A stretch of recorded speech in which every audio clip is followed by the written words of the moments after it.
So I have a secret that I want to share with you. Don't tell anybody this, but I am an older worker. You know, they say that protected class begins at the age of 40. I don't think you really start feeling any kind of age discrimination until maybe you're in your 50s. At least that's the way that I felt it, and individuals that I personally know have felt it, and many of the clients that I've worked with have felt it. So even though it starts at 40, people don't really start sensing it. And I'm not saying everyone out there, but for the majority of people, they really don't start sensing it until they're right around the age of 50, in the mid-50s. And so I have always tried to target my videos to professionals in mid to late career, those individuals that are, in their 50s going up into their early 60s. The one area, though, that I really haven't done any kind of laser focus on are individuals that are strictly over the age of 60.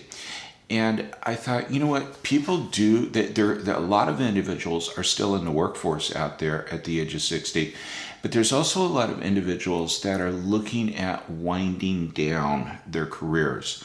So they maybe want to, take a step out of corporate America, step out of the rat race, but still pretty productive. And even individuals that are collecting Social Security have maybe gone back into the workforce, not because of needing the money, but really just needing to fill their time, to feel useful.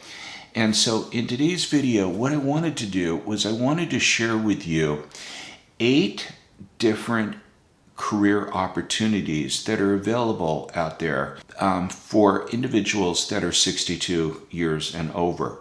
Now, as I said a few moments ago, I primarily work with individuals, professionals that is, in mid to late career.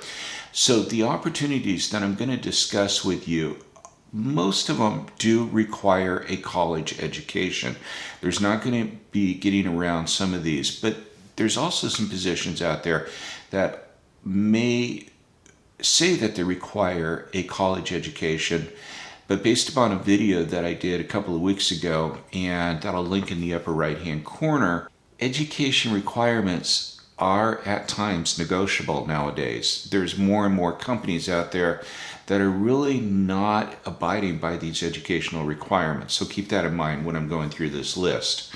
But I did want to share with you a list that it was a study that was based by the Urban Institute. It was a health and retirement study where they found that these are occupations that a number of individuals 62 years and over will go into if they want to do a career pivot, or maybe they want to go back into the workforce. So if this is something that you're looking at, or maybe you're looking at it on Encore career coming up, it's something you might want to prepare for. So first off, this one is no surprise, but it also might not be something that's really been on your radar, and that is teaching. And what I would say is substitute teaching.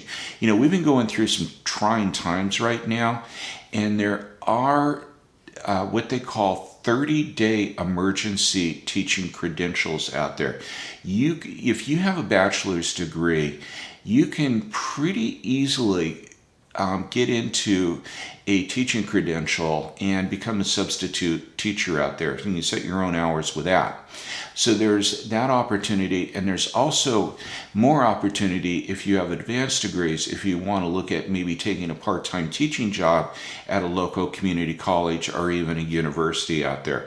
So there is a number of positions that really require just a bachelor's degree or a master's degree at the community college levels. And I've actually looked into that myself years ago. In fact, it was something that I really kind of thought I would do before coaching ever became an idea in this head. So that's the first opportunity. The second opportunity is the personal healthcare industry. So home healthcare aides. This is something that, according to that study, we're going to see a growth of 33% between 2020 and 2030. And, we got an aging population. Now, I know I am talking to individuals that, are looking at, say, 62 and over, and they're saying, well, wouldn't I be one of those patients out there? But not necessarily. Bureau of Labor Statistics is showing that a large number of individuals that are 62 and over will go into this industry as a way to, supplement their income or maybe fulfill their time. So that's the second one. The third one is real estate. Residential real estate. So there's a lot of individuals out there that have left corporate America and got into real estate, and they like this because of the flexible hours. But do keep this one in mind, is that you are kind of at the mercy of those individuals that are looking for a new house. And when do they want to be looking at those new houses? It's usually going to be on the weekends. So it is something that you can do part-time, but you might be sacrificing your weekends for doing that. But that is, it was just an idea that I wanted to kind of plant in your head. The fourth one is drivers. And I've talked about this in several earlier videos where I have gone to San Francisco to meet with clients before, and I, often will take Uber or Lyft into the city. And I'll talk to these drivers, and these are drivers they're doing it full time, and they're making over $50,000 a year.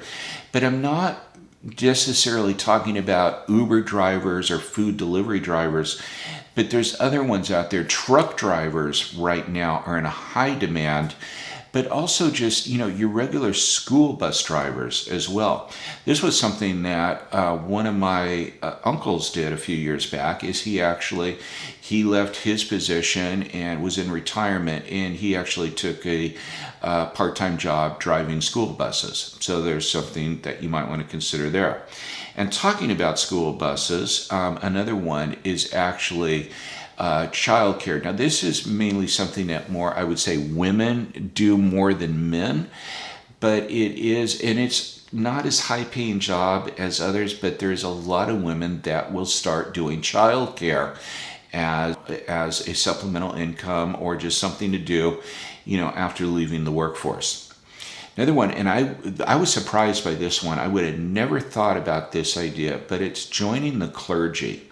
So there's a lot of men out there. Again, I was surprised about how many, the percentage out there. But there was a lot of men who have decided to join the clergy. And I'm talking professionals. And then when I read this, I realized that I actually know someone. There's someone that I used to work with. He became a pastor out there. I don't know if he's full grade pastor or if he's an assistant pastor, but this is something that he decided to follow. So passion out there, if this is something that, if you're very spiritual or if you're, very much ingrained in your church, something you might want to consider. Another one is writers. Now, if you feel that you're a good writer, and let me back up for just a moment. My very first college degree was in journalism, and I did freelance writing out there. I know that there are opportunities, especially in the digital world, for freelance writing. If you have a passion, I don't care if it's motocross or chess, there are magazines out there, and there are opportunities to write for these magazines. You can, do a lot of freelance writing. But here's something else, and that is resume writing. You don't need to have a degree or a credential or a certificate. If you feel that you're a good resume writer, you could hang a shingle out and sit there and start charging money for creating resumes for individuals. The sad thing about what I just said is that there is no requirement to do this. So there are some people out there that they can make a really pretty looking resume, but that resume is not going to get the job. So I would recommend that although there's no governing agency for resume writing, there is something called the National Association of Resume Writers, and I can put this in a link in the notes section below, where you can take a number of classes and become credentialed as a resume writer. And then the final thing, this wasn't in the study. I'm actually substituting something that was in the study because I just didn't think it was really relevant for this video. And what I'm substituting is what I do, and that's coaching. You maybe you're aware of this, maybe you're not, but you don't need any kind of credential or degree or certification to call yourself a coach. But there is an organization, it's called the International Coach Federation, ICF. It's a membership organization. It's, costly to join every year, and they will credential you based upon taking tests and submitting X number of hours of how many coaching hours that you've had before they'll even credential you. And I have that credential.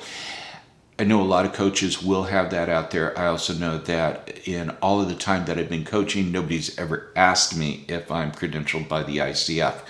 But again, you can get credentialed by the ICF. You don't need to, but there are a lot of opportunities. I mean, there's, not only what I do, career coaching, but there's life coaching, there's spiritual coaching, there's health and wellness coaching. That's a big one out there. A friend of mine, a very close family friend of mine, she is a attorney, and she decided to leave the legal profession to raise a family, and she actually hired a coach who was a former attorney who had done the same thing. So think about what you've been doing out there for, your career, and is there an opportunity to coach others in that or mentor them? Again, here are 8 different opportunities that maybe you haven't thought about if you're looking at either supplementing your income in these retirement years or just really getting back out into the workforce, doing something part-time. So I hope you found this video informative and useful. If you haven't already done so, make sure that you subscribe to this channel, hit that bell notification, as I do upload new career tips and strategies every Tuesday, and I'd hate for you to miss anything. Thanks for stopping by, and I look forward to seeing you next week. Bye-bye.